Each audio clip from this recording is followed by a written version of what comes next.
2024ರ ಬಾಂಗ್ಲಾ ಹಿಂಸಾಚಾರಕ್ಕೆ ಸಂಬಂಧಪಟ್ಟಂತೆ ಬಾಂಗ್ಲಾದ ಮಾಜಿ ಪ್ರಧಾನಿ ಶೇಖ್ ಹಸೀನಾಗೆ ಗಲ್ಲು ಶಿಕ್ಷೆಯನ್ನ ವಿಧಿಸಲಾಗಿದೆ. ಐಸಿಟಿ ಕೋರ್ಟ್ನಿಂದ ಮಹತ್ವದ ತೀರ್ಪು ಹೊರಬಿದ್ದಿದೆ. ಬಾಂಗ್ಲಾದ ಅಂತಾರಾಷ್ಟ್ರೀಯ ಅಪರಾಧಿಕ ನ್ಯಾಯಮಂಡಳಿ ಕೊಟ್ಟಿರುವಂತಹ ಮಹತ್ವದ ತೀರ್ಪು. ಈ ಹಿಂಸಾಚಾರದಲ್ಲಿ ಶೇಖ್ ಹಸೀನಾ ಅಪರಾಧಿ ಅಂತ ಹೇಳಿ ಗಲ್ಲು ಶಿಕ್ಷೆಯನ್ನ ವಿಧಿಸಲಾಗಿದೆ. ಅದಕ್ಕೆ ಸಾಕಷ್ಟು ಕಾರಣಗಳಿದೆ.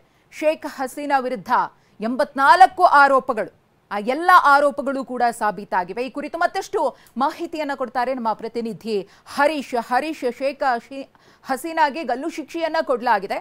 ಸೊ ಏನೆಲ್ಲ ಪ್ರಮುಖ ಕಾರಣಗಳಾಯ್ತು ಅಂತ ಈ ಮಹತ್ವದ ತೀರ್ಪನ್ನ ಐಸಿಟಿ ಕೊಡೋದಕ್ಕೆ?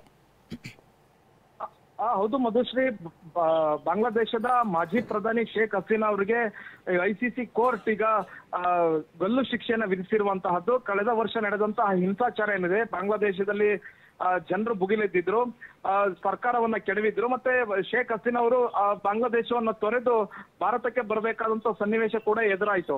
ಇಂಥ ಸಂದರ್ಭದಲ್ಲಿ ಈ ಒಂದು ಘಟನೆ ಏನಿದೆ, ಮತ್ತೆ 224 ಜನರನ್ನ ಕೊಲ್ಲೋದಕ್ಕೆ ಆದೇಶ ನೀಡಿದಂತಾಗಿರ್ಬೋದು, ಜೊತೆಗೆ ಅವರ ಗೃಹ ಇಲಾಖೆ ಅವರ ಕೈಯಲ್ಲೇ ಇತ್ತು. ಇಂಥ ಸಂದರ್ಭದಲ್ಲಿ ಅವರು ಪ್ರತಿಭಟನಾಕಾರರನ್ನ ಹತ್ತಿಕ್ಲಿಕ್ಕೆ ಅವ್ರನ್ನ ಕೊಲ್ಬೇಕು ಅನ್ನುವಂತ ಸೂಚನೆಯನ್ನ ಕೊಟ್ಟಿದ್ರು. ಈ ಕೊಲ್ಬೇಕು ಅನ್ನೋ ಸೂಚನೆಯನ್ನ ಪೊಲೀಸ್ ಅಧಿಕಾರಿಗಳಿಗೆ ಕೊಟ್ಟಿದ್ರು. ಮತ್ತೆ ಪೊಲೀಸ್ ಅಧಿಕಾರಿಗಳು ಕೂಡ ಕೋರ್ಟ್ ನಲ್ಲಿ ಒಪ್ಕೊಂಡಿದ್ದಾರೆ.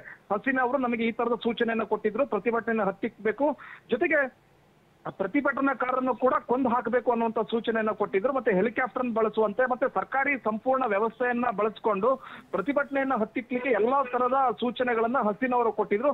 ಹಸೀನಾ ಅವರ ಕೊಟ್ಟ ಸೂಚನೆ ಮೇರೆಗೆ ನಾವು ಈ ತರದ ಕಾರ್ಯಪ್ರವೃತ್ತರಾಗಿದ್ವಿ ಅನ್ನುವಂಥದ್ದನ್ನ ಕೋರ್ಟ್ ನಲ್ಲೇ ಅಧಿಕಾರಿಗಳು ಒಪ್ಕೊಳ್ತಾರೆ. ಹೀಗಾಗಿಯೇ ನ್ಯಾಯಮಂಡಳಿ ಇವತ್ತು ಶೇಖ್ ಹಸೀನಾ ಅವರನ್ನ ದೋಷಿ ಅಂತ ತೀರ್ಮಾನವನ್ನ ಮಾಡಿದೆ. ಜೊತೆಗೆ ಅವರಿಗೆ ಗಲ್ಲು ಶಿಕ್ಷೆಯನ್ನ ಕೂಡ ಈಗ ವಿಧಿಸಿರುವಂತಹದ್ದು.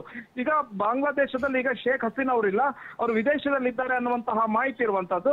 ಜೊತೆಗೆ ನಾನು ಅತ್ಯಂತ ಸೇಫ್ ಆಗಿದ್ದೀನಿ ಅನ್ನುವಂಥದ್ದನ್ನ ಈಗ ಶೇಖ್ ಹಸೀನಾ ಅವರು ಹೇಳಿರುವಂತಹದ್ದು. ಹೀಗಾಗಿ ಈ ಗಲ್ಲು ಶಿಕ್ಷೆಯನ್ನ ಶೇಖ್ ಹಸೀನಾ ಅವರು ಯಾವ ರೀತಿಯಾಗಿ ನೋಡ್ತಾರೆ, ಮತ್ತೆ ಇದಕ್ಕೆ ಯಾವ ರೀತಿ ರಿಯಾಕ್ಟ್ ಮಾಡ್ತಾರೆ ಅನ್ನುವಂಥದ್ದನ್ನ ಕಾದು ನೋಡ್ಬೇಕಾಗಿದೆ. ಮಧುಶ್ರೀ, ಧನ್ಯವಾದ ಹರೀಶ್ ತಮ್ಮ ಮಾಹಿತಿಗಾಗಿ.